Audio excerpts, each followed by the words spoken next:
good news my as on my dunia. We are Kobani say no. Ya no more titru pani afie mu a ye use from aja gas e de ye niema obesan de atoka mu enu nti e beje ne lorry fare ene wo de akosan de aba nia oyusum from aja no ono de yese etoda na ye twa moja wo musu won faso bi wo ho mini ayin twa mu ja se na mbi kan ya no ye cry projection no ye and say and also say by about 4%. Osha ayana amount be brave and so then the percentage no it is most of the stations no part of the prices no more than your petrol diesel or no. But you know say ayamra a war NP say LPG MC and a liquefied petroleum gas company you are obliged to display your prices at the prevailing export price. Sompa FM. You know, they will call the price in the more. Who consumer who to me so back catch the price in the more. They will answer what the little gas. It's an the old banner who import price in that. The Wapana, as I say, also reflected. But one yata could grow and can't show ma. Excuse me today, I can't what is you. Or the old price na the amount. Exactly. You know, at all material times in the car, you're making sure that a woman say you bet me from some price in the more. It's so corner on prem more. Not old prices in the war. On my new price in the more, near sure as of today, that day, the same date no high or on. As I said, that date in the offer. Say 16th of the month, I see a short 16th. Say 17th, I see a short, and then 20th. And so quite short 20th. The price as of now. And yes, I may and I be down bit here. So, you know, yes, now, yes, your car will be able to see a name will get value for money. Na yakakana e de kwakotono yinya hoso empaso papa mona adwuman mote ase nia mabre wa ono wa akura san komo nyina no aye kan wono opesu ohunu se bia te se kan ye be ye budget opesu ohunu se chenam ye beto ni sei ye beto mreki sei ye beto we sei ya no wom no sa no opesu ohunu aso ubetimi amaye ebia variations bi say yate so 4% and now 4.48% no anya hwe mframaja titru eno no ebia 1 kilo ye betimi atono approximately what price? William Medate obusa question I had na sometimes the percentages na ni enim penifo ni share na checho ba na I had the amount so but Babinja Brena Chem Kaka. Say about LPG now, can only turn around 12 cedis per kilogram. Into maybe or 10 kilos are okay near cut off about 120 grams. Now you tell them out. And they attach it from that 12 kilogram no about we do 11.5 and 11.7 per kilogram. Into no I just say and then now we are 10 kilogram cylinder no and they are 10 kilogram now okay would you 120 video but you 110 and some friends kaka e we che ni na ya dia for cause the ye petroleum industry na minia one person put a very significant within the petroleum industry. Into the assess one person akra minia a good news mount. It is that our 100 liters petrol for now 100 liters and the assess so one person I just say and when your 10 cities was so as a so in the same way no yes so 10 pesos are it just you see what 10 cities are all him yes so 1 city and also come one. See, your industry need to say kind of 1 person acquire very important. And you know, say na you can't simply say na you could do fuel station or na filling station or na you and almost on the no display the right prices now. said the down business here that you know yeah chema me my minimum and I am an animal here say canena near ton LPG a kilogram no by 12 cedis no and they are 20 kaka about 35-45 pesos be at yes so it is that put on 120 Ghana and they get me at so kaka I'll get me at on there 116 cedis and now 115 cedis. The Okona pack of the little 10 kilograms. Okay. Papa, how sustainable this is? Price we are here can't want someone day. Sir, when you buy a danko dada cra, anya na watch now chimney, no sa page boom at the aquasa. You know, that question, we hear papa, that question. Now, near Tian say, so share of my gun name one. Yen funnel from the beginning of May and now the ending of April. Basically May, the whole month of May, the whole month of June, the whole month of July. Sompa FM. Emma Canena near Tono around 14, 15. No, it's me be do bear 10 point something. So back kaya. Aye. And there, say it has gotten to that same value. And then around 10.6, 10.5, 10.7, a bit more. Nina, Chese, a bit near my petrol price as a bafom view. It's on the international market, no prices, no a former and echo. That's a see the net, what they need to see, Yana. Now, yeah, times to Sansona, see on the international market, maybe Kayawa. However, see, I be yano. Times to Sanson because you see the no at me after Johnny Mukaka. I want to crab them as the here Canada near 13 near the other, Mrs. Here about 10. And the year, Nandina say, as I say, a buying ultimately and near Magua Quam. You see the new bit me a sustain no. There I'm costume part, Kababy, I want to change that one. Oh. Okay. No intimate stable. It means stable, at least even for the remaining months of the year. The ordinary consumer will enjoy some level of relief going into the Christmas festivities. Excellent say on the international market, come what may, prices no very remaining unchanged. That you see the new me gain it and yeah, gain it and yeah, and the minimum no, yeah, better.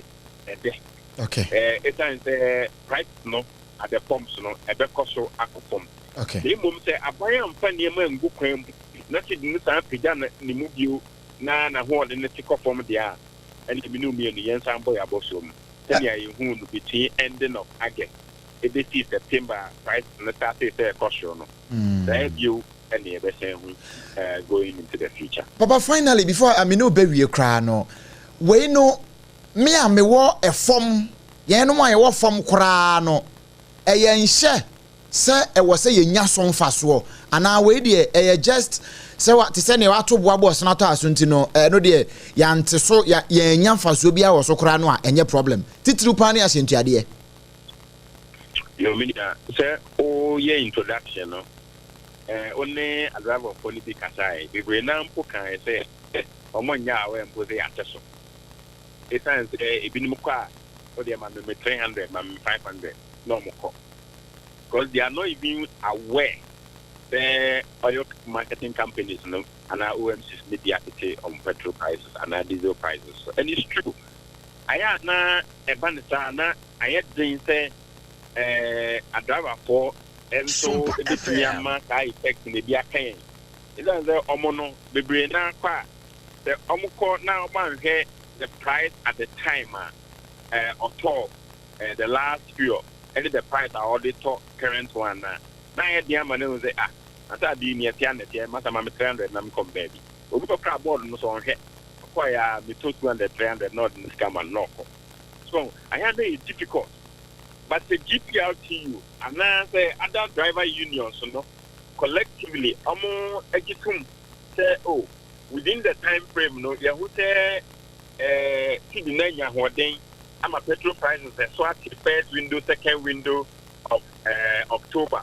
and ye kwako run November mu eswate second window of November so eswate and no ye impetus enough say big dinner on conso say also enhwe no mo take transport fares so be kaya at the last we are ye ni omuhia no omo mae tiate say the current window the prices of petroleum products cost like almost so to transport fares so be kaya nyamencha de window the buy and it came with good news it's antenati the next start say enya holding and nunti and amaye hu nie hu but the cost to for the next 3 windows are and it you bit me na bibia so ama almost so at the transport fares going into the future but who say transport friends the petrol prices cost from there I am you know so they see bit so na your name driver unions na kasa to monte omo the transport fares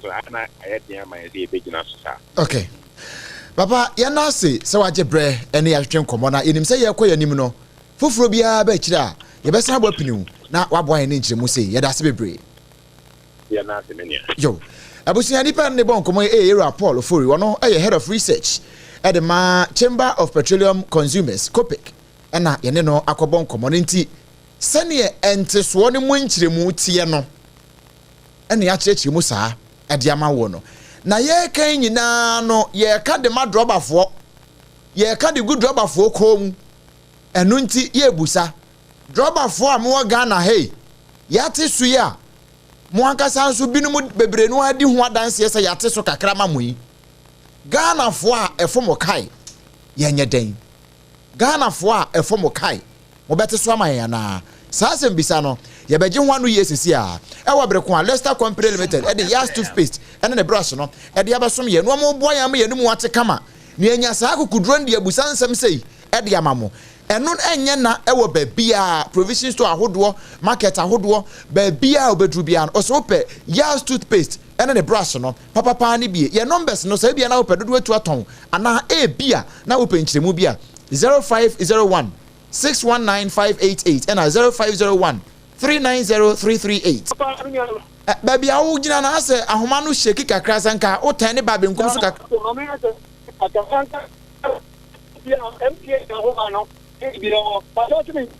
ye dan hu biem kakra ma me na ase ya atom amo edem gina hwa ma me eye pa brasa me okay good very good.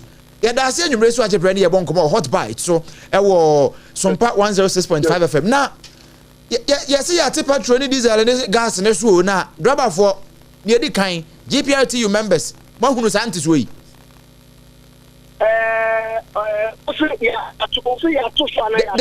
Yeah, so best how much you move 9. Ama pump. Okay. Pump ni bi crash as yet ti omo fu o ne so kakra. Mo hunu ma observe.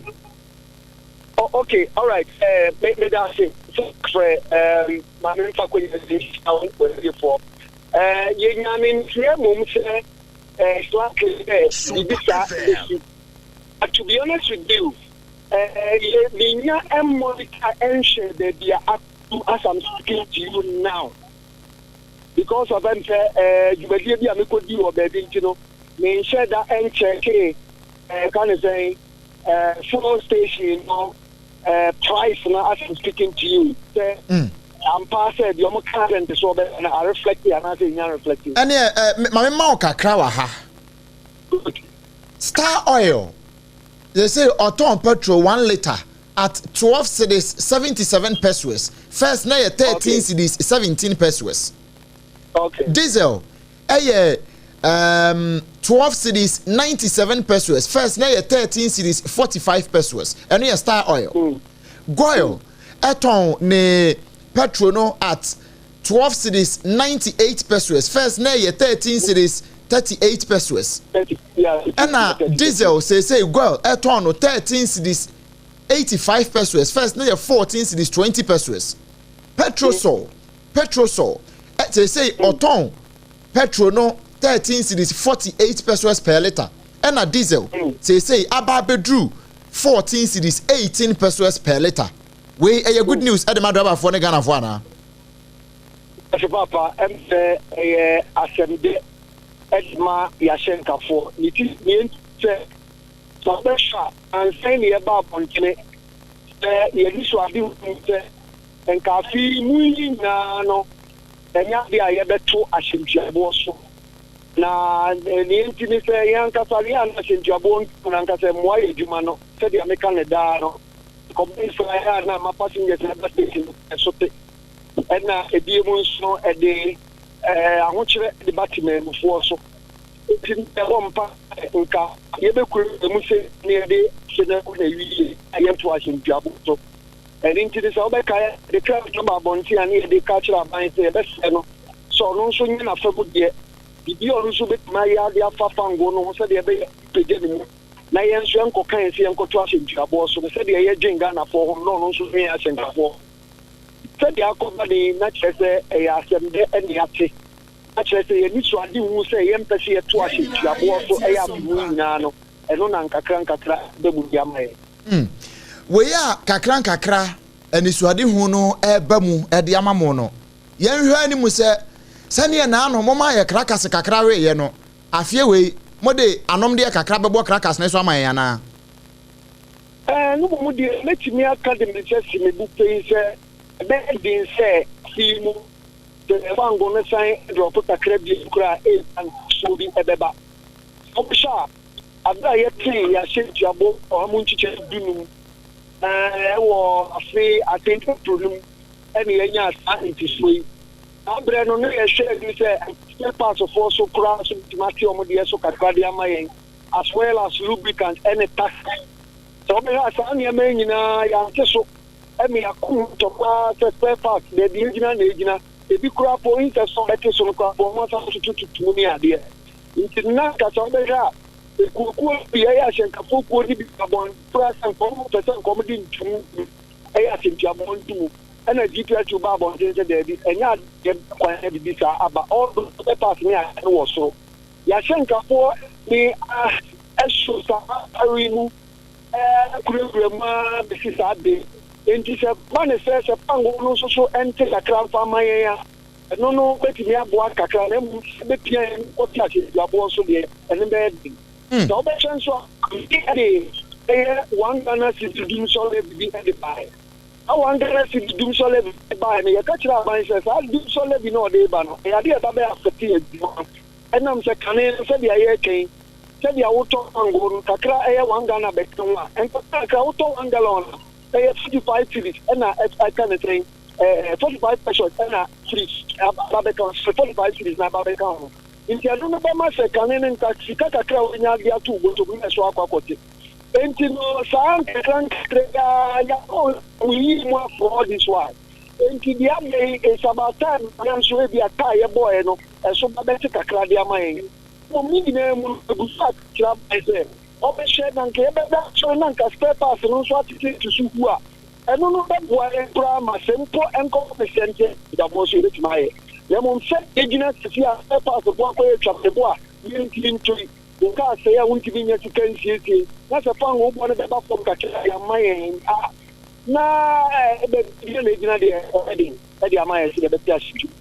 Until sir spare pass ye better swono. Sir petrol ni diesel bo air for more. And penny for cross sign project to say enkosi first week and as a first pricing window November. Yeah, expect further reduction no. Still, Ghana, I drive for Kabumku, Nyadi, I bet me who reduction be a free more.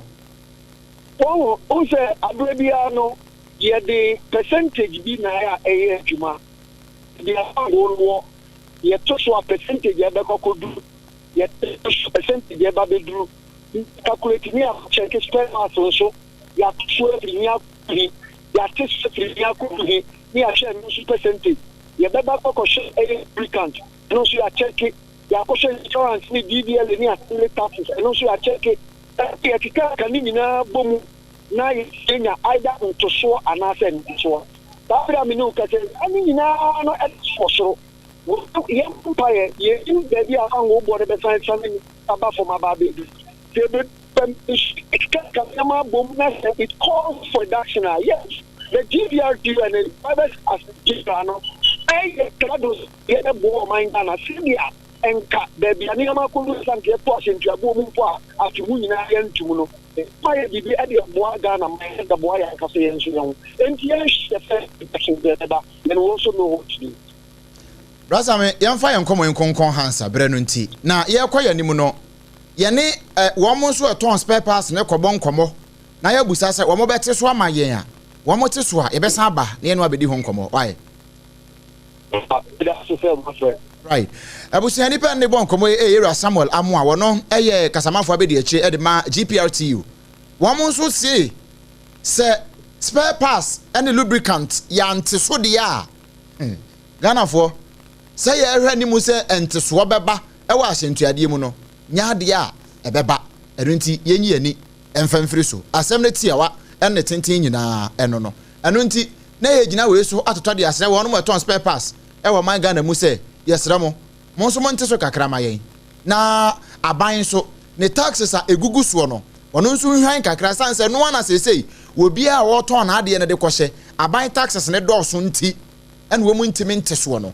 sebe ye be reflect ewo the ordinary Ghanaian wono nso ni botomu no aban so wo chefa wo mu bi na Ghana fo nso enya wo mu twabere kakra ewo ho ene mu nkomo ena wono nso ene de abeguo no na nso ni nyina mu aye kan nyina no ode etena se na gi adwa na tie me midimafo eba center so ye na mede wo kwa akogina sanse eba ne se yi a sane ye wo mu akan anhwe yi a wo ye mbehyew o pressure betimi akosoro mesrew ko midimafo eba center so ye na ye moa na ye manage o pressure ne mfama wo sanse hona ye betimi amana be ye normal na bibia timi aye fine wodi na akwa diabetes ne wo so prostate ho hawo enwedwe ya de ne bi utimi se wo fa sei enya dwuma adwojo kona fe ye hwe ne ye nsaw yade ye kama sisi yade usisi uchepe ukotodwe da bia na wo pene do ade to fam wo ntimi mfa chense akoda bi bon kontre behwe no obefa ade no de ama enye kura yade bia agi asesedwa ewo nipadua no mu uhia so de wari kirem ewo medimafo eba center so ye Dr. Time da so wo se wono de gisenia wawuo ana yade sofi abo na frusu ona ne o hyemo kire wono pe ne nipa wo de ne ba wontimi nsa ne yade me patro na kira kwan ewo poku asema hira enkran ha ya ana kuma senso abu akwa agogo woni aban suku nu ho no na edi animhwe ne numbers ne 0244 774282 0244 774282 na 0500 727215 na one no abonkomo onga mama say open hand aduane amoye no se onga enka ho aduane no enka se wa wo ne me ye ho adwene san se onga de e ma aduane ye de onga no enye spices no a eye kotobeku mani bia enye ne yesai mema ni bia we ye nia eboa nipadua no na promacid of wo ede aba ma FDA nso ahwema gia tum sampa wo de onga fra wadua ni bia wo ye no a ekoyie pa enye na ewodwam ba bia uduru a kasa wo pe onga osoma akoda no a kasa ope onga na bia enkoyie promacid of wo na de aba na wo ye aduane nyina awie na bra be ma ba fie ana nkoda no ba fie ana mo ba fie ba bedidie na wo si wanu mu ato sanse malaria chewa unya time herbal mixture eno na betimi aboawo time herbal mixture no etutu malaria se malaria therefore a one ya betena no yetimi tu na se no eye time herbal mixture na amwetimi atibia di waposo eye oya no etimi asaw yade na bibia etimi aye fine ojonso a wote ya wachire ojonso a wotimi se wedi bia kam obre ansa no wajonso uhia se ononom time HH mixture ene the capsules na etimi aboa pa KNG herbal eno di no ebaye wase bibia akire wadwen a frezo 244 417669 0244 417669 enya na ewo pharmacy herbal shops nyina mu nemum enya mo pemfo ba o makoda no fo na akoda wonya mfinhia dumie no obi aka bia etimi enombi oba no a wonya mfinhia nkono edikosi dunan no a na no papilloma virus mpane no a ye wo no wantimi anko wo bie sansa ne ye campaign ne ye britia wa bi mu no Ghana Health Service and the partners say enya sa abre no nko na ye de ye efri na de ko nyina no ukọ Health Center, Chip Compound, Hospital, be a benwa, Okope, Osemewa, HPV vaccine nibi, Wambewa, a free, Manenko Wobi, na cervical cancer, Yentuasia, and free Womaimu. Ghana Health Service in the partners at Davroma, and omedi way ebreye. One more Davroma, ma yeninaso, na yen nani and who any bota temi and sapemra, ye ba, hot bites, Cassian and Tuaswo, ya dema wo.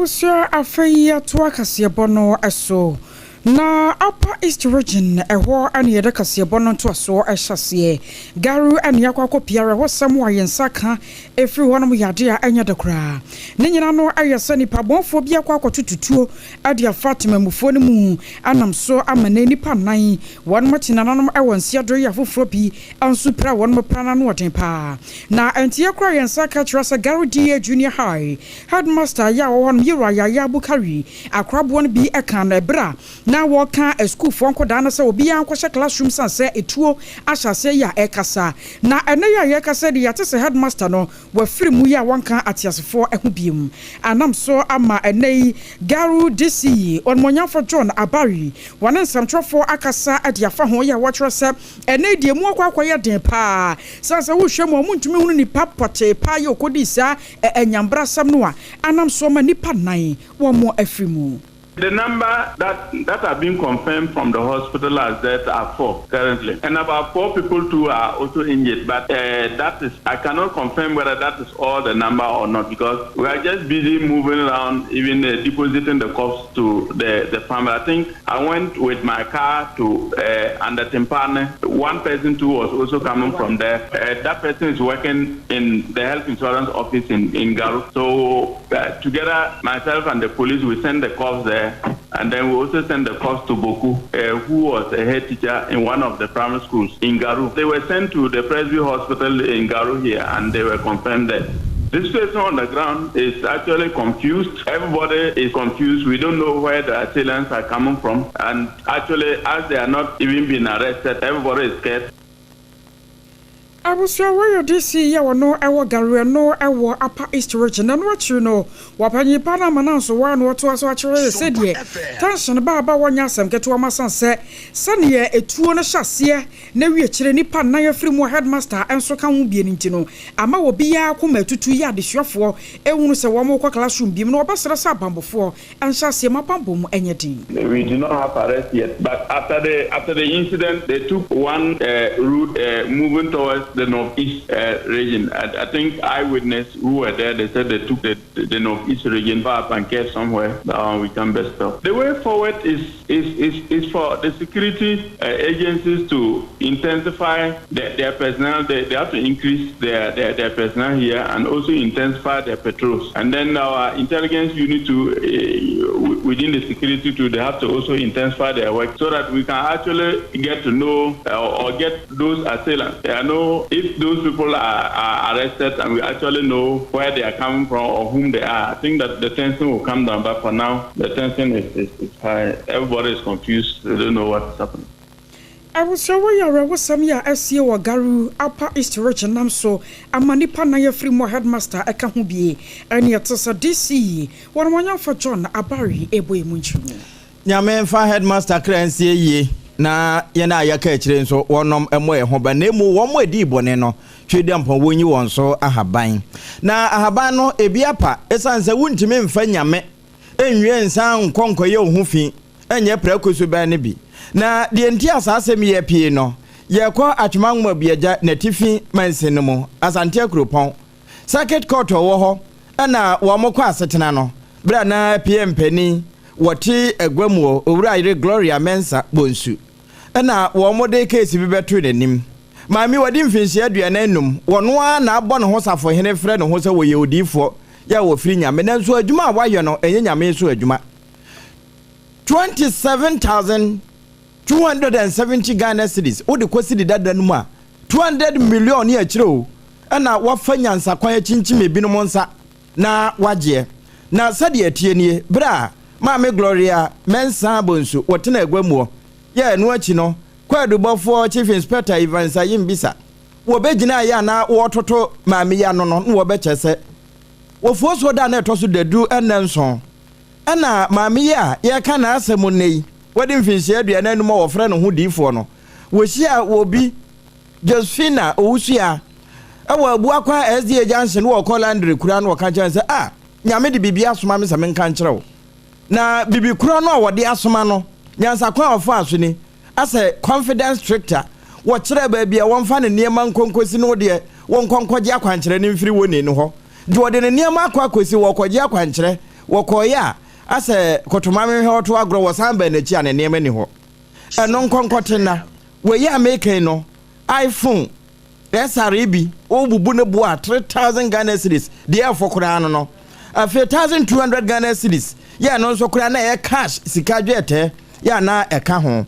afi eno ansa nkwankoso ho foforo nso kura wasaje government pay bi sika print no ne emu kente ya no nso ne bo no obobwa 20000 Ghana cedis ana wode sa nyansa kwan agi ne nyina na chief inspector ayembisa ayekyerekere nsem no eno wo kyerɛ sɛ we de ye kan ne book confidence stricter no na odifo ba yayo enti wo mo bo nsam no so a kwadu no anya ba ko na na eba no ena piempani hwe ne nkranchi ne din no kyerɛ sɛ emfihye aduananum maami asabre nka so wo kye mofra tenase na otu wo mofo wo na wo fa nyansa kwan so abokro no ena ka ho kwatwera daba mpono achi na sabre no kodi dokunsine ne kura na mampani mahama ba ye wato wo makatuam ana wodi disikam anka sidi ba ko ne mpeso de woche na abedie nti sidi num no onkoda da bampena chi mfinhia num wonni sa dokunsine no mfa minimini ne nsine de bi adwumaden na se ofiri mu firi a wode beye asua de na anigisam ne se bosumi de toso dadu na miensa na wo munya ne panchi so ya se si ameka sei wo kwa akoka adifo no bia wo madi kan wo na dua fie ho no ho ama wo mo atimi asakira afoforo hona refo no beye adwuma na wo mo aba na so nyame na yegyina sansem no bia mu we yakwa akogina mu ewa shama ewa atoyamanta mu na headmaster e oda prevailing academy no ye friend no Isaac Dankwa wono na prosifo nsa kanoi na prosifo kire no headmaster school no awo kira de no junior high school enye senior high school mpo junior high school JHS akoda mobo nsa akoda kete na akoda ninufu sa adwen asa atadwen kete bio ena headmaster watimi ahwe nyankopon anim amiemi akoda yi nufu saa abona se todwe saa ma akoda no anyem chese wanyin saa akoda no na eba ye no ena headmaster wo hu se anim guase bebenti wo hye dade akoda yi ekọ pharmacy koto nuro de ma akoda no se wononom na won san so mfa bi nhye sabi ni mpraduasa won fa bi nhye nase chese wo kire ne kwan a won fa mflash emfamra na akwada ne so mpaka se yebo nkomo akire mu sei ntimi kwana mekoto iti timi kota na mi bi adlo na mi do fa president teachers na mi do ko ni se mi fio na me ka chane de wes na ya da atanu mi ba ka chane na mi kan cho bia se mi ka cho bia da da mo tanu nton na me tuma kan chama na only have sex na mi de ni ko chane na mam ko ni ba fu ko ben so na sam smochi bi o ma we di chi ni chen bila acha kana jacha kana asumi sina kada media sama minha onu min ko school nti na media ona amuna no Africa akwata na akoto dinti onu mi wa ya kusi onis nti onis wa some those to your friend bana awamuna onu mi kwaba ama mi jina pado onu mi wa inside sai kan nti to bi mi na kare na yanko nti bi fi na yesa fi kan na ka chamne ebi an fi mi we nti ye ri shem na ka chamne minji ebi no 5 ba mo anda mi fashion na mi fa we ya akwada no a headmaster anyem no na wo wie ye wo san koto adurama no se wonnom bi no wonfa bi nhye nase emfa nka ho nyambransam saa na wo wie kura wansa amana nso ho headmaster fra akwada ba ko a no ye student wo ye bema ene wono ka kire akwada ne se asem sei na aba entu wono akwada ne nyintum se wono na anyem akwada no sani ebe yo betimi de akata na nim guase so na sa akwada no a headmaster ekoka che ne se wono nyinyin se ne ntum wabreko a wamu ne pa no wono so ne so mpaka se bonkomo sei amofia ne teacher afram sai afram le me mbefi obefi na se ni ma asem wa aba na me se o se aba asem na se de hawa abefi de onyin sen le wakoto du wetan na amane usue de hawo ko akoboni din de ame sai kinti menkara ami na mekara ami asem no obekan wo fi onko bebia nti asem no obekan wo fi na me se yo se mati ni ye tu ko sinti afram de amna me yanko offense ami afram ne yele kesi ane nanto nti e ko school ne kijon ti call no na say how ne papa fa na ka chen ne ane how we ni nti opera ade asam de sha amene asem obekun ofenti onye na me police case ya na me see you ma tinti me di phone no fe how ne papa nti me fa how ne papa na how ne papa ka cham me ano yen ya me nti ontum fe asam no ontum ano nka asam no phone no nti am boche na ma be how mo wokum de dukum ansana ya ba ka asam na o katin to katin islu yo wa no metere wa be chimi teacher na won na ko to prison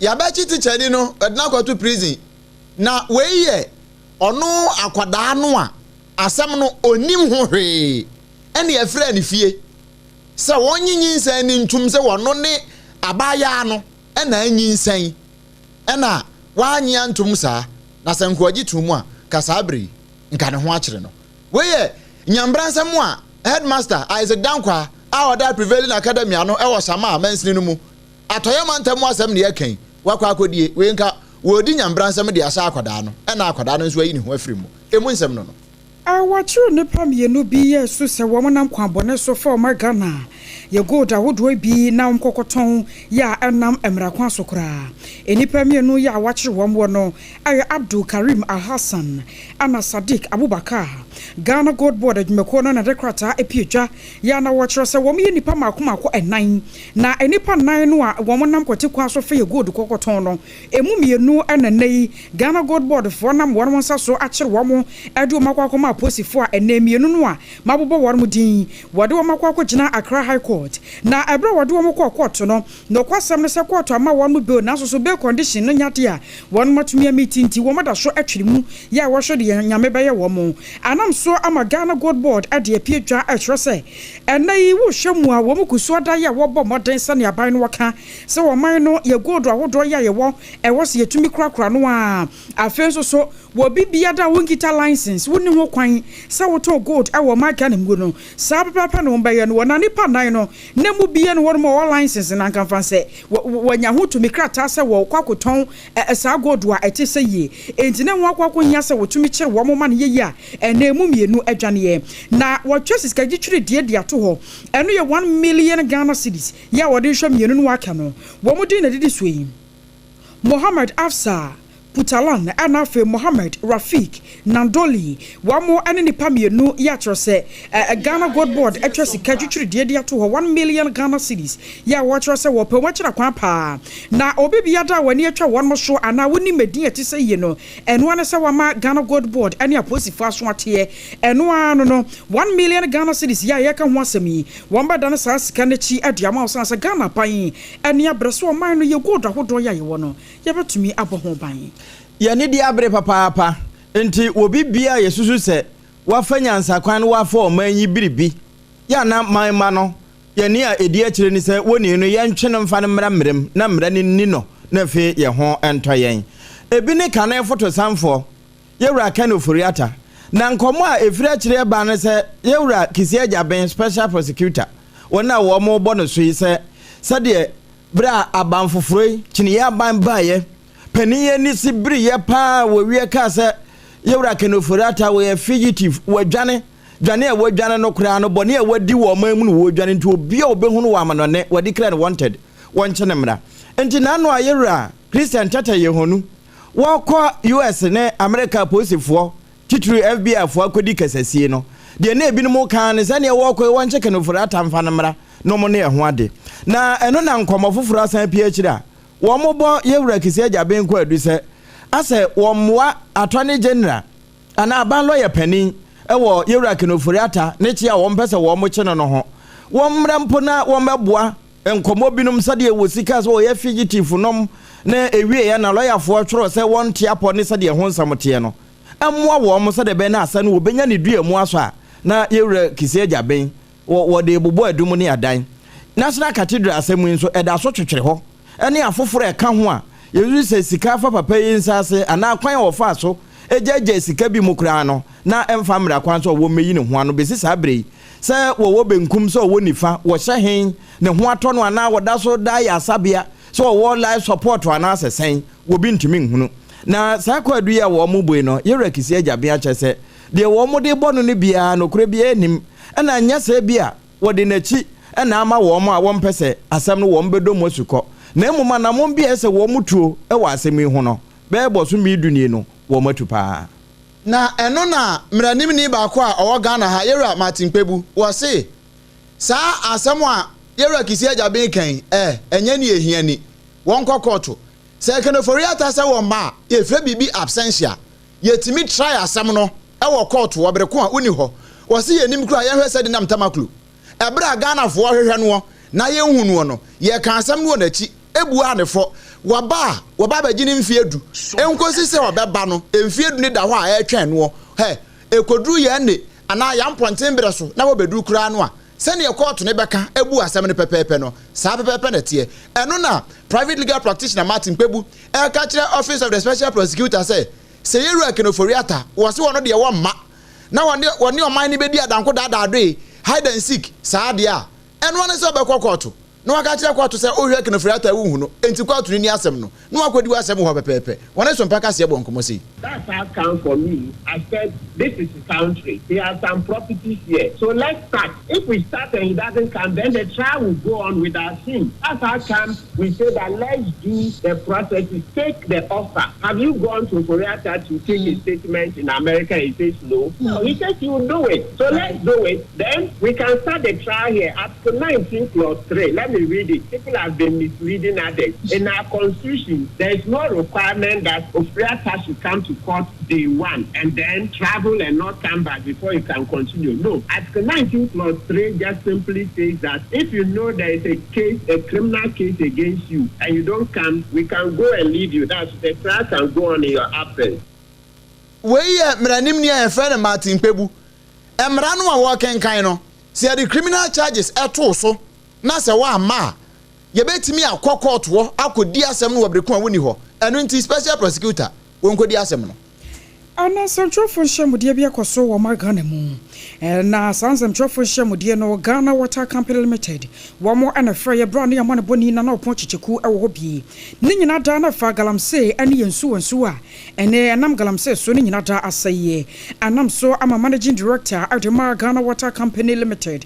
Ora Adam Muta Wakilu ababe cheche musa hwe sa galamse no a ya kana sa no asa ya didi agro na so ya sampa na ene ya nhwene ya se ne betimi anya sunsanso bone wo maga na yensuwansuwa ye kwa ebretuo ana fo man no kra ye kono me no so no enya asem keto ma wo se ne de ye hunu na emumufie bi achi a eba no galamse ninti wo maga na ye bebo sugwetire e wo mayimu. This challenge matters beyond Ghana Water Limited. If siltation continues unchecked, costs will cascade across the economy. Beverage and bottling firms will see slowdowns, higher inputs and stock cut out. Food processing and fast-moving consumer goods companies will face disrupted production cycles and quality incidents. Hotel, restaurants and events will struggle with unreliable supply and expensive backup. Hospitals and schools will be phased into water cutting with obvious hygiene and service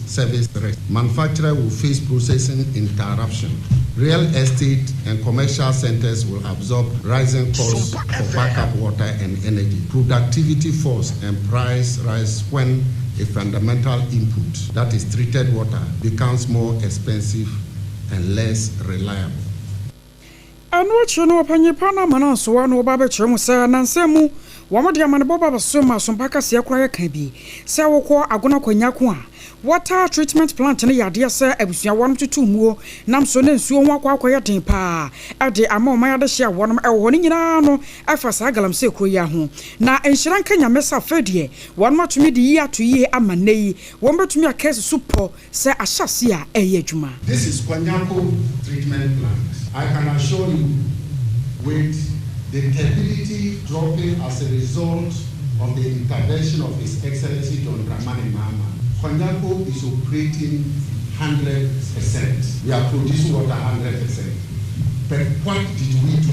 We have to relocate these pumps from down to the surface. So we have to do re-engineer by bringing the pumps up to be able to take the clean water that is coming in. And that is why we are now able to produce 100%. But when they are submerged down there, they silt. It will produce, they cannot produce well because of the high. But if we don't desilt it to conserve enough water during the rainy season, as the dry season comes, that means We have to re-engineer it to lower it as the water drops. When it gets to the level of the silt, we can't produce any longer. And that's why we are calling on corporate Ghana to come and support us with resources to desilt these intakes so that with the effort of the government, we'll be able to contain clean water for production throughout. Ania Kwatia Ye, Managing Director. Agyeiwaa Ghana Water Company Limited, Ora Adam, Mutawakilu, Namanaboi, Yamanaboni or Ponchiku, and Adebasumye. Ene de namoso ama Agyeiwaa Adam Mutawakilu, Wakasai ewo, sa treatment ho, sa wote se wo boss wa. Ni nyina fakase na galamse, ene ma treatment no ne bo eyeden. Na Agyeiwaa kan akompre kwa Japan ne campaign team no.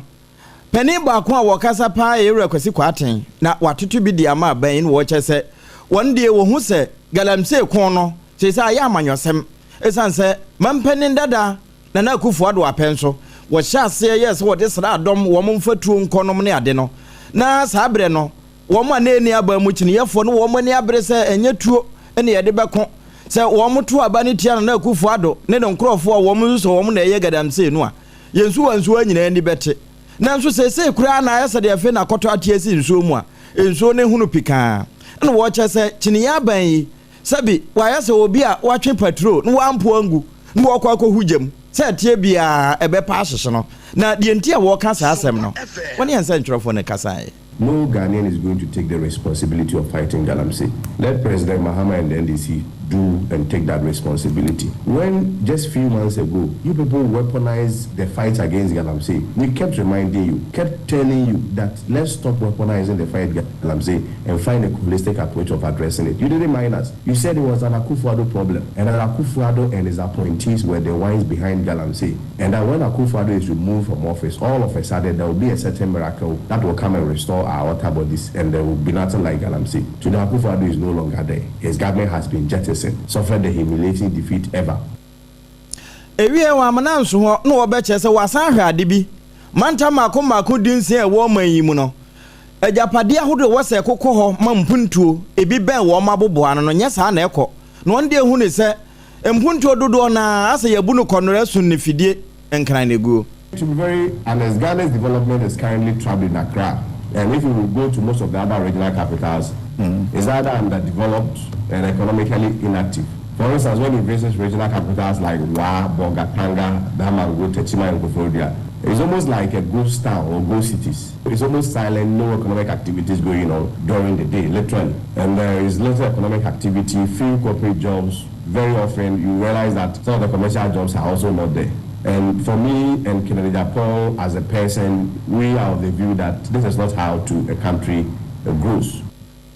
When you know, na wabon komo edi ababesi, eni swadi huna Agyeiwaa ken na kompre kwa Japan okuta ewo manta no ni mpuntuo ore kwasi kwa aten ene kasaye na yemfiri ho na afi yemfiri ne nchemu ewo Ghana mampani abedi achi Her Excellency Professor Jane Nana Opoku Agyemang na kache enkrata efri ne office aba se ene ya ye kasai woni Ghana ha woko United States of America na kwa woko nyina no eye Global Food Security Dialogue enkasa ho dwumadie ya ne nyina fa ewiase nyina duane sane ye betimi abo ho ban na ankwankofa wo ye na bi amre yen ne ye di kan na wiase nyina so benya aduane papa di sanse ye say a hungry man is an angry man eno na man ye security issue no eno ho nkomo eno wakwa akobọ bie na wekosi o man Ghana anamu na we no eye dwumadi a ekoso e wa America 2025 de no nia ekoso no na woko bie na nkrata ye ba ye kire se eye dwumadi a wakwa no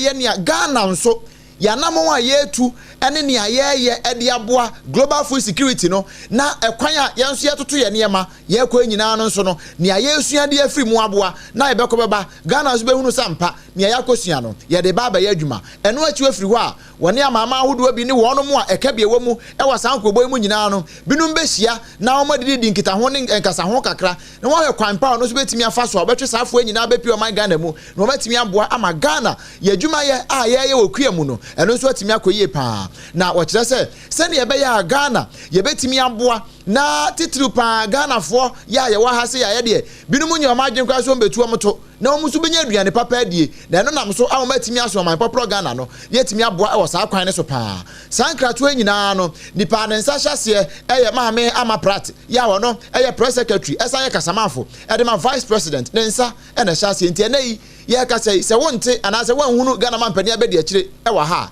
no wɔ America afa yɛ kɔ apɔmden mu na Apam Dadaa na penso no wɔhyɛ dwumadie bi ase ya no wɔto ne din sa agenda 111 na abotae no kyerɛmopɔ no nyina no yɛ sɛ mansene bia ya ɛwɔ America na muo no yɛbɛnya ayaresa bia ɛwɔ hɔnom enti wansi kura no na nyɛ ɔha ani du baako 111 ɛna wɔbɛyɛ na ɛwɔ mo sa Apam Dadaa na penso wɔhyɛ ase deɛ na so 2024 abatɔ yɛ America na yɛkɔto yɛ no ɛyɛ adeɛ sɛ yi NPP aban no ase atwedeɛ nam so ama abansakraeɛ ɛbɛ mu na aban yɛbɛtena konya so na sɛ ɛda wɔmɛyɛ pɔmden adwumakuo no aba mu sɛ wɔm so bɛyɛ bi atoasoɔ ɛna dadua ya wɔm ne nsɛmtwerɛfoɔ adi nkɔmmɔ wɔpanye pa yɛ ɔkasa de ma asoɛyɛ no yɛ onumunyamfo Tony Goodman ɛna wɔkyerɛ mu sɛ no kwasɛm sika bɔtene yɛ ɛnɛ yi ɛwura sa agenda 111 ne mu no ɛyɛ $400 million aban no ayɛ bi paa nanso so wɔn bɛtumi aka kyerɛ mu sɛ ɛnya de asa yaresa bia wodɔ yɛ aban no hyɛseɛ no emu bia wɔn matumi awie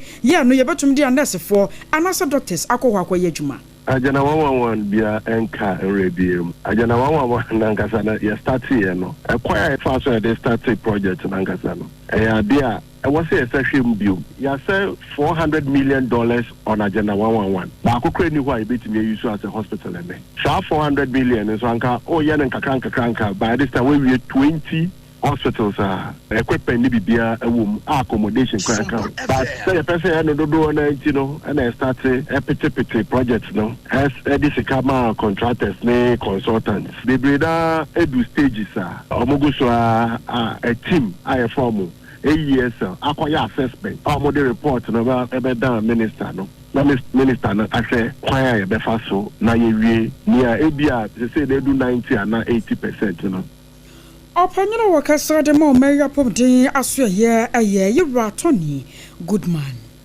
na Agyeiwaa Tony Goodman asɛm yi a wɔka yɛ ɛna ama adehye a wɔn wɔ sɛhwe yɔso ɛne na afa Western North afa hɔ nso wɔn mani abere sɛ wankasa ti ho a yɛyiwa yibɔne na deɛ wɔkasa yɛ sɛhwe bonza ahene wɔn wa nso na ɛhwɛ akyire sɛ acting president Edema sɛhwe yɔso traditional council no na ofori ahenka ɔtɔ so mienu na wɔbɛkyɛ sɛ ɛneɛ sɛ abano ɛwɔ ni so ade hunu bi so wɔbɛdom aboa ma ya asabea ne nyinaa ebi anya baabi papa agina titru deɛ wɔn manwi a sɛ wi also government hospital ya abandea ɛno nso sabere ya wɔn manya regional capital no ɛwɔ sɛ hospital no nso ɛyɛ regional hospital ne sɛ honti wɔn bɛsra aban and yeah, regional hospital. So we also per se, we need a regional hospital because some of the referrals I was say you call Confuanochi. I say if you want to share car quino so yana a quino so a very problematic.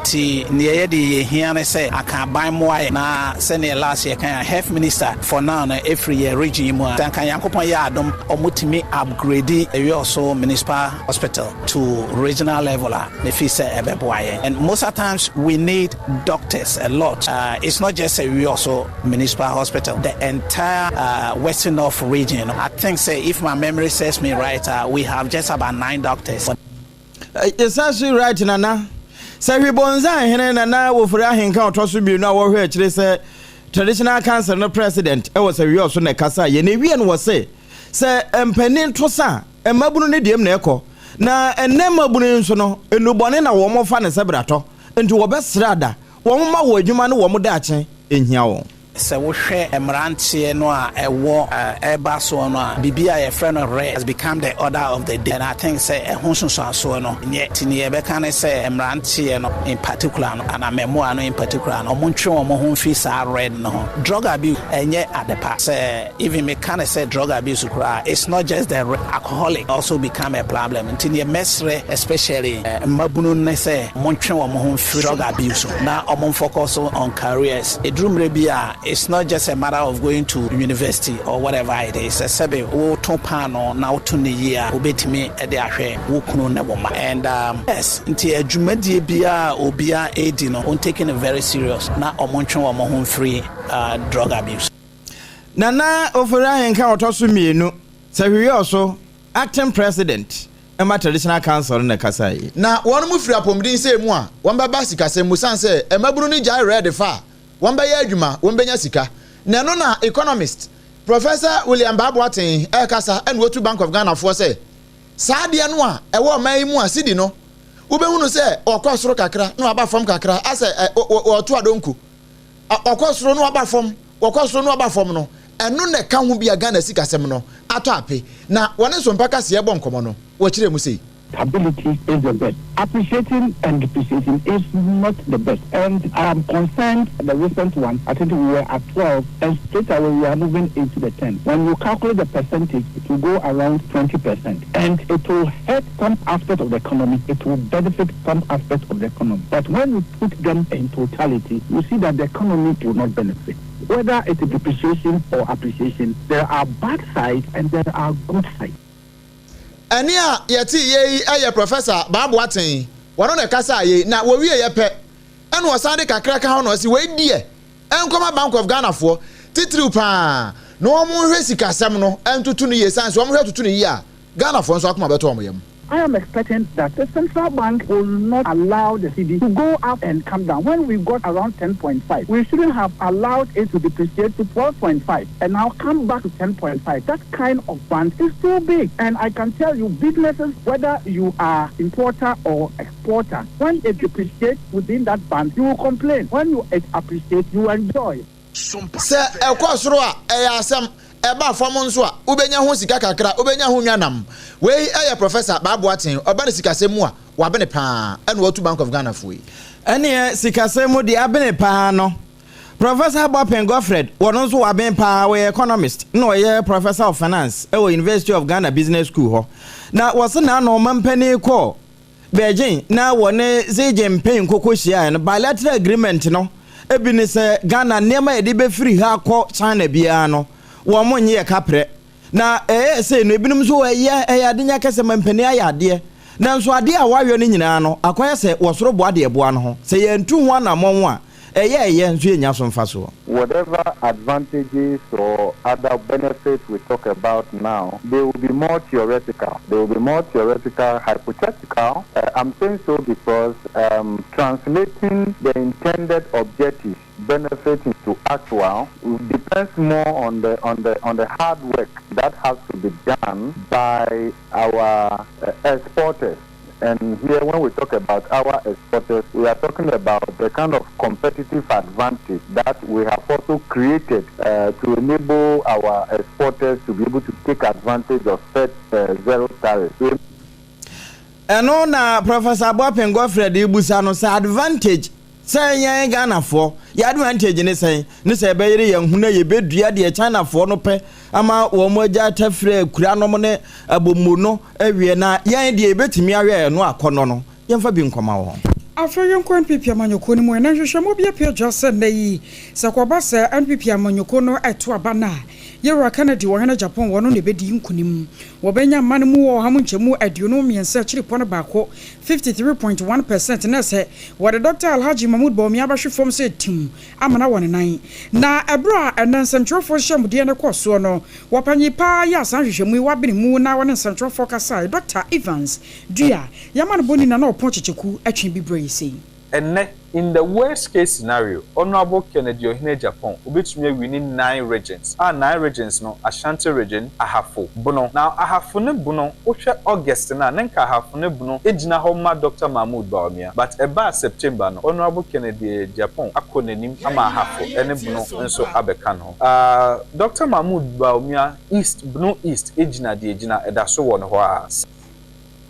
Na anwochi no afa no mantama akoma kodunsia eno nso ho nsansam kwan ye befa so obekọ no Say no kind. We no offers the kind of say a credible snapshot. And this poll was conducted without sentiment, without anything. In fact, anything with politics. And it was meant for us to have an idea. Any prediction, what we are given is as at September. In August, in society, Honorable Kennedy Japan, every 41, Ako 44. And the best case scenario, every 51, Ako 53. Dr. Mahmoud Baumia, every 39.09, as Ako 39.89. Which means Obia Geni Kakra. But the dynamics na is sound region. And in age na say be obebia. I was worried Dr. Evans dear and your tinning king. Na when you na ye ken say bia na wunyante yenka. Nyame ya domo a fia da be na watwe. Kanasifo monye meso ye. Sompa obi bas tenten no a nema bebre egum na ye che no. Ya de modi abram wo kanasi hwa.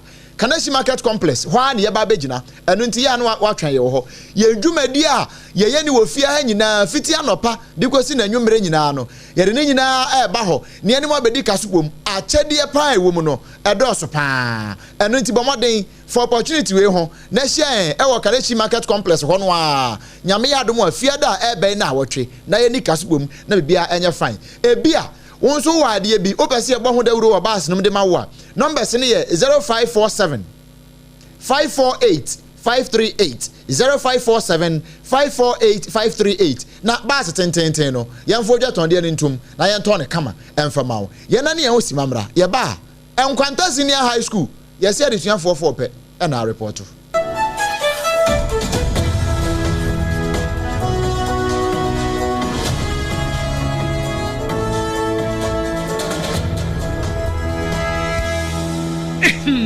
Medo edrano pa wutimi to wo boase etwitwi wusi o ado na so nim se mede yas toothpaste and the brush and etwitwi mesima minya homka Sentina ye bokoi na me me all time favorite yas herbal toothpaste and then the brush aboa me amasese menum nso a enwunu anasa de ehia me semfemfem me biem na won hwese mesi aye fita sesrecha homa na et brightens yas whitening toothpaste and then the brush and me di hwimese entina wo se efei na yas total care gel toothpaste and then the brush ne de ebo wo se ho ban demu ne nyina ema wonum ye sham. Oh yes, and Crotrodo, Yas Herbal, Yas Whitening, and the Yas Total Care Gel Toothpaste, and then the brush, a Buzian Chamfa. Sawo Pedudu 2 a 1 crying ha. For Leicester Ghana Limited, and was 050 161 9588. Leicester Ghana Limited and the yas toothpaste mo ahodo and the brush abedwaso abeboy midimafo pokwase maira akra midimafo pokwase maira akra midimafo heba clinic aba akra ani wontie passengers egumi kai mu e ho na dodo na ekro ene sa akra ne botem yedemu ani yedemu ampa de se de adutwam Atlantic International University America memu abo Dr. Adujamfi babaso honorary degree as a professor in biology in herbal medicine it is said here ayaresano ayam oh missy minim wife yekopa wo wanye 1 cedi nyinse ne beto mu ansa ne yetues ka no nso mi connection na enhyeda nkoye na esakakra ti say wa pagye mu amahodiam bam connection ne wo de wai obo wo de ba de kra wo ba do kra wo de ba de kra ye ka stroke nso de wo fa no small chese agidi wa wuo ne de asie no yare bia etatia e wo Dr. Tamda so endi so diabetes hepatitis B prostate hypertension malaria yare bia kumasi say omo agogo opposite government school no ena nkra hanso obepiem e wo pokuase mayira kwan no so fra doctor 0244 774 282 and 0500 727215 Midimafo Herbal Clinic Wudimafo ne hwa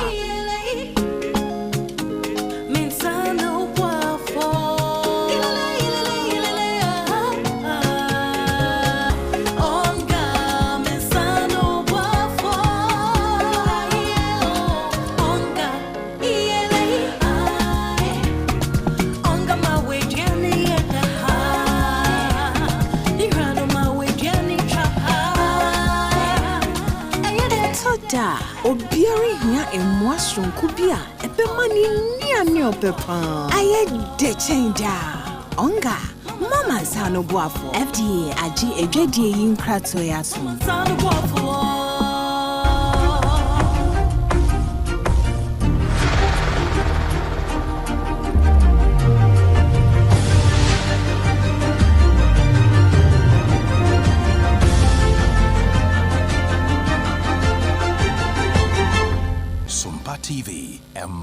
aketuapa nokure ema aketuapa yetoa ensem no so na yakopie mu ewo enkwanta na enkwanta ewo timantam mu eho na egina yi enkwanta senior high and technical school ena adesuafo a ene wo mu ko suku na efiti nano memenda ne mpo ena wo mo sha ase report o ya no na yeko school mu ko hwe ya headmaster Emmanuel Atimemo ede ato yanim se wo mo ya allocation be se enkwada no be ye 190 ena wo mo de ma won no emu sister pe ena gitu mu so mbaba school no nanso nano memenda de besi ne wo mo ba school no na enkwada no makoma 9 4 pe ena aba school no ya abra hosem wo kire mu sei we no offers the can say incredible due to the country parents are not that willing to send their towards to us now, especially we take our students from the north, Savannah, quite distant places. They come into our place now to be these students. It's a challenge to them. So many of them have refused to accept the placement in our school this year. They have chosen to go elsewhere due to this insecurity in town. We appeal to the authorities to urgently come to our aid to provide us with the body infrastructure so that these students will be accommodated. Eni ayati era Emmanuel Atimemo wano ena headmaster ewo enkwanta senior high and technical school and what you say no kure ebinum so wo ha edan krom bedam no ya ne no so ya asem ene abusua ma yemoyi na fe yenkwa amanone na amanone nso medu wura Italy ba bia wurum Vatican wo no kure ye ben Vatican afa ho ewo mfimfini pe ewo Italy rechi ene ye defre ho na awra ho sabne se wo mo basketball team bi ekoko ball match na wo hwa se nkunim na wo mo di se wi na wo mo wi na ye supporters na hiu abusua wo mo atoto abo ama driver na wo twi bus no kura wafa ho ati na nanam wonse do enam saya so ama prime minister wo wompotam ho Georgia Meloni na eche se safo na edi se adwume no sade aborofo wo musunu wo mobante we nya de wo mbetena ho abe hwan ye se ne ye je akire wo mbe fa safo ni nsanso ama ba bia camera wo nyina twetwetwe wo mo te sade na no America de si ye wo mu hu woni no na wonya ne panchi soye na no na Andre Abodi wo mo chasa sa attack we de no kwasem ni we Italy sports minister na e kan sa asemi ya asotopa na wo mayo enu achi no nso no ya abonefo ene di se adwuma no na wo mo edi se adwuma e nam so ma obi awu no wo mo ne daache ne se hunti no ba bia wo mo akwakoshe bia wo mbema emra no ene wo madi Leicester Company Limited adawroma ene wo so yasene me ye de kase ibre wo medimafo eba center enso bo ne chidom ema bibia ye fine onga Mama's helping hand de papa no ebra ye se be aduane be ye de na time herbal mixture anytime HH mixture so so yasene no na Ghana Health Service ene wo mo aka so ka ho bie boa ama ye manu a ye pese ye si cervical cancer no wo mo ho titupa ne ma no wo mo so aso yasene Sompa obi bas eno so ejina mu dendenden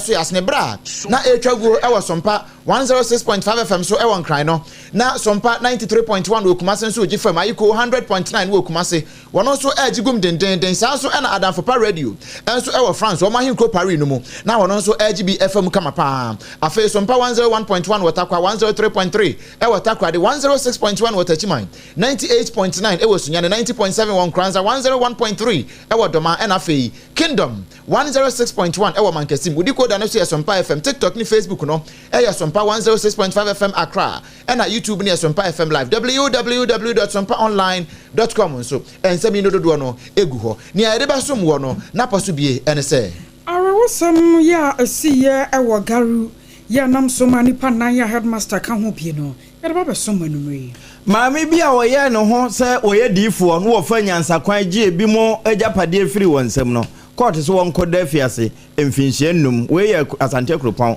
circuit court na headmaster bi our prevailing academy shama amansini mu ne yakan wanyim junior high school akoda wo wie ya wo se akoda ba akomaji nyinsa ne moso ya che no na nsem na hodo bebre kan we num ho ena nuanom baasa ya je bre ebe cheche mu kamade ma wo mimidin Obrempong na kwaku ampoma minimia ba akosua Agyeiwaa akode boatin ena triple am Agyeiwaa Apam Dadaa yes sorry so na first service we third service ababeto aso